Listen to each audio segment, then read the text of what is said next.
Assalamualaikum warahmatullahi wabarakatuh. Balik lagi dengan saya IKNS.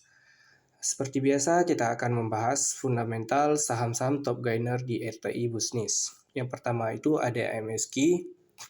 Profil MSQ itu 8%. Itu cukup bagus untuk suatu saham.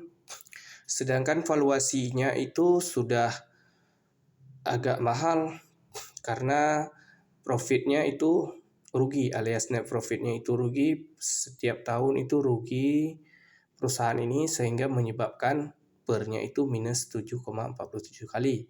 Sedangkan dari PBV itu masih di bawah harga wajar, sedangkan PCFR masih bagus. DER-nya masih bagus, jadi dengan kata lain saham ini harganya masih bagus, namun berdasarkan keuntungan dia sudah belum bagus, bukan dia sudah ya, karena tidak ada keuntungan yang peroleh dari beberapa tahun. Oke, kita lanjut dari saham Puri. Saham Puri ini profilnya masih bagus 52%. Namun berdasarkan DER saham ini sudah kurang bagus. Sudah hampir 10 kali dari equity atau dari modal. Jadi tidak perlu kita analisa lebih lanjut karena valuasinya pun tidak bagus-bagus sekali. Oke, kita lanjut, itu ada Elmas. Elmas berdasarkan profil sudah 75%. Jadi berdasarkan profil ini kita lihat saham Elmas ini sudah memang tidak bagus kita investasikan karena publik yang banyak itu tidak bagus untuk masa depan suatu saham. Jadi walaupun dia di bidang teknologi, namun tidak bagus untuk kita investasikan. Jadi kita harus bisa membaca daripada komposisi saham ini. Oke, selanjutnya itu ada IPPE. Berdasarkan publik IPPE ini masih bagus 21,85%. Berdasarkan valuasi saham ini sudah cukup mahal. Berarti dengan kata lain saham ini untuk investasi jangka panjang masih belum bagus untuk saat ini. Namun jika suatu saat dia keuntungannya tinggi itu bisa jadi bagus kembali. Namun untuk fundamental atau kinerja yang sekarang, valuasi sekarang, saham ini tidak bagus untuk diinvestasikan. Itu menurut saya. Semua itu tergantung kepada investor. Saya hanya menganalisa. Selanjutnya itu ada Idoit. Doit itu berdasarkan profil 56%. Saya sudah beberapa tahun lihat Doit ini 56% ini tidak naik lagi.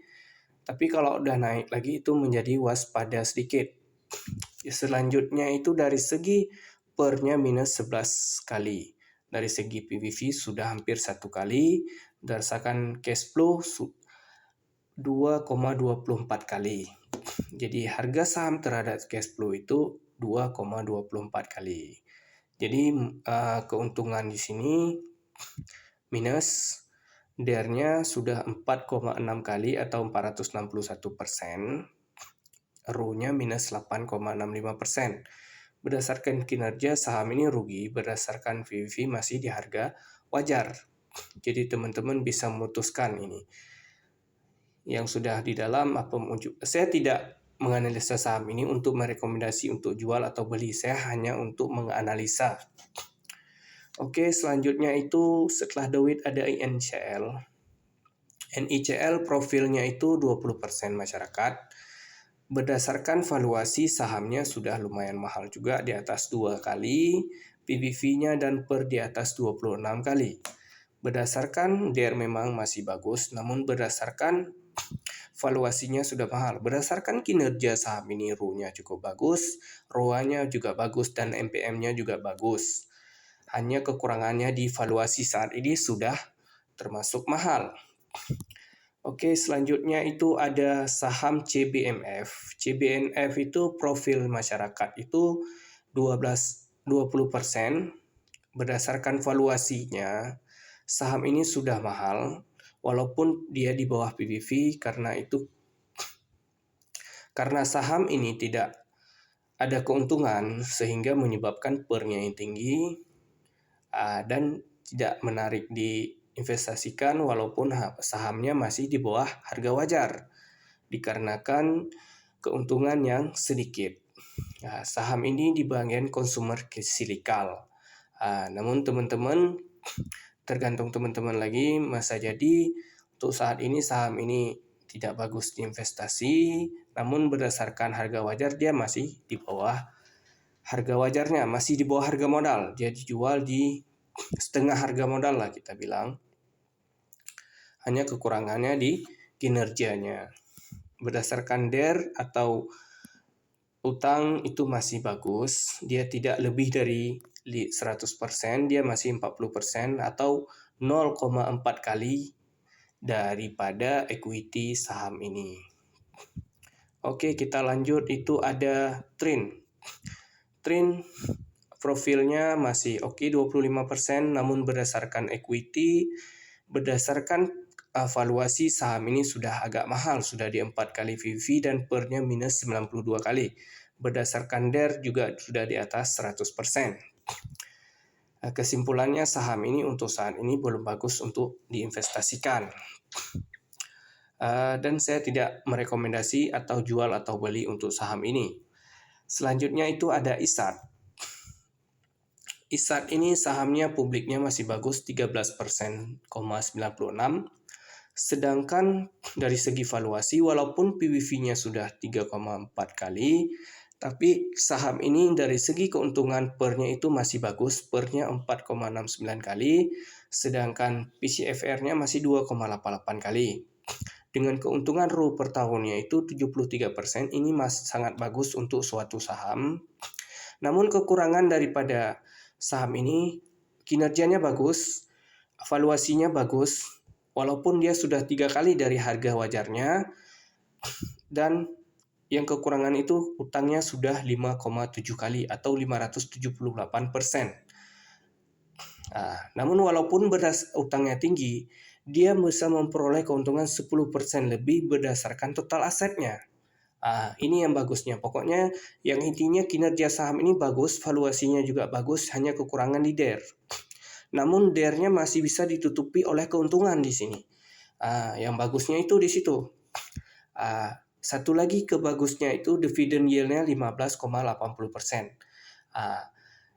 Perusahaan ini bagus untuk diinvestasikan, namun saya tidak merekomendasikan untuk jual atau sell saham ini. Berdasarkan dividen saja saham ini sudah bagus untuk diinvestasikan karena 15% per tahun. Oke, kita lanjut. Itu ada SKMI. SKMI equity-nya negatif atau modalnya sudah negatif, itu udah kurang bagus untuk diinvestasikan. Valuasinya juga ancur-ancuran, DER-nya juga ancur-ancuran di sini. Tapi saham ini masih untung dari equity. Saya pun heran ini dari mana keuntungannya, berapa cash flow-nya pun minus, net profit-nya minus, sedangkan di laporan ini return on equity-nya 7,93%. Saya bingung ini, kita harus buka laporan keuangan dulu sepertinya. Oke, kita lanjut, ada saham SMMT di sini. Saham MMT profilnya cukup bagus 16%. Berdasarkan valuasi masih di harga 1,744 kali atau PBV-nya itu di atas 1 kali harga wajar, hampir 1,75 lah, tidak sampai 2 kali ya. Namun berdasarkan pernya, keuntungan per tahunnya, dia bisa mengembalikan 7,5 tahun, bisa mengembalikan modal yang kita investasikan berdasarkan kinerja yang sekarang. Jadi ROE-nya itu cukup besar, 23%. DER-nya lumayan kecil, 40%. Saham ini valuasinya masih oke, namun tergantung lagi investor, karena resiko segala yang terjadi di sini adalah seluruhnya tanggung jawab dari investor. Oke, kita lanjut. Ada satu lagi itu saham Java. Java itu berdasarkan profil 44% masih oke. Sedangkan berdasarkan valuasi menurut PER itu masih bagus 9,5. Itu rata-rata kalau 10 tahun kita bisa mengalihkan modal dalam kita berbisnis, itu masih dalam kategori bagus. Kenapa? Kalau kita mengeluarkan anggap ya 100 juta.